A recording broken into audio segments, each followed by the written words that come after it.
तर आज आपण प्रज्वलन तापमान फुग्यामध्ये कसा दाखवता येतो व तो काय काम करतो हे आपण दाखवणार आहोत। तर आपल्याला लागणारे साहित्य आपण आज पाहणार आहोत। तर आज आपल्याला साहित्यामध्ये एक काडीची डबी, कॅन्डल आहे व नंतर एका चंचू पात्रामध्ये आपण पाणी घेऊया व नंतर त्यामध्ये आपण एक पाण्याने भरलेला फुगा हे घेणार आहोत। तसेच आज आपण प्रज्वलन तापमान फुग्यामधला कसा वाढतो ते पाहणार आहोत। पाण्याने भरलेला एक फुगा घ्या व नंतर एक कॅन्डल घ्या। ते कॅन्डलला आपण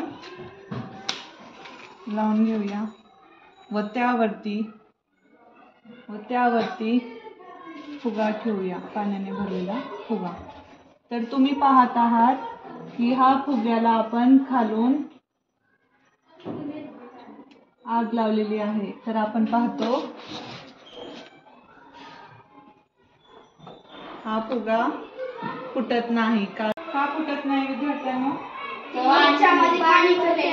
पाणी नाही, तर हा फुगा फुटत नाही कारण की त्या फुग्यामध्ये इग्निशन टेम्परेचर प्रज्वलन तापमान हे वाढत आहे। निष्कर्ष व तसेच ही झाली पहिली कंडिशन। आता दुसऱ्या कंडिशन मध्ये आपण पाहणार आहोत। एक कागदात एक कोन करून घ्या व त्यामध्ये थोडेसे पाणी टाका व